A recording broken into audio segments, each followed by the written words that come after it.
Wedding bouquets today have lots of movement. People call them dancers. It's a little tricky, but once you know the technique, it's easy. Let me show you how it's done.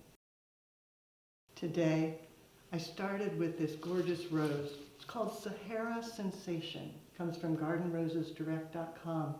Then all the other flowers are for floribundance. Got some sweet william, ranunculus, and butterfly ranunculus, hanging amaranths, sage, and seeded eucalyptus. To begin, you want to go through and remove all the leaves off of the seeded eucalyptus so you have just the berries, and then go back, remove any thorns and leaves off the roses so that they're ready to go. The mechanics, doing a natural armature using a little bit of Italian ruscus. I'm just going to fold it over on itself, tying it in a knot, bringing it back down, then repeating that with another piece, folding it on itself, feeding it in, tying it in a knot, and then to make it stay in place, securing it with just a bit of bind wire. As you begin the bouquet, you want to start with the heavier things first and larger things, tucking them in a little deeper so that they become a strong nest to support your other materials. The seeded eucalyptus drapes so nicely, just feeding it right into the armature. Then coming back with a bit of the dianthus, and it's heavier, so letting it tuck in tightly to the center, and repeating, thinking about most of the flowers towards the front, but a few to the back so that it's not flat. Again, just weaving it in, tucking it tightly, maybe some of the larger ranunculus.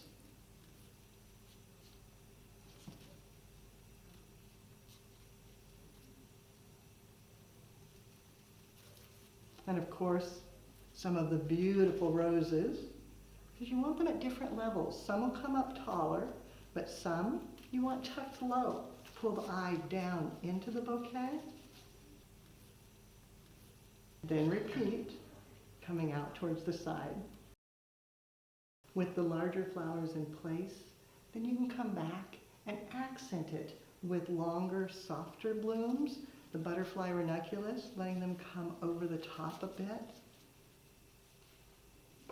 Repeating, maybe coming out to the side. Tucking in more of the ranunculus and letting them be a little taller. Coming above, being more graceful.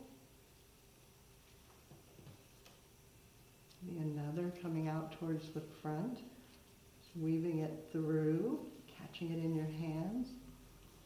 And then to enhance the drape, a little bit of the hanging amaranthus, weaving it in, letting it drop.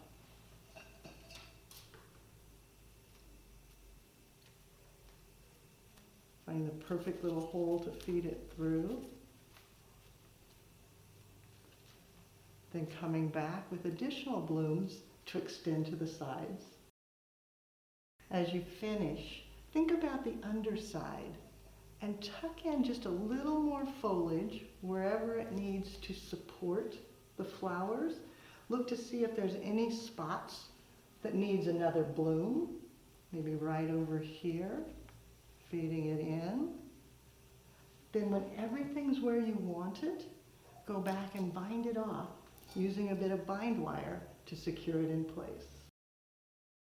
The recipe, I started with the Sahara Sensation roses from gardenrosesdirect.com.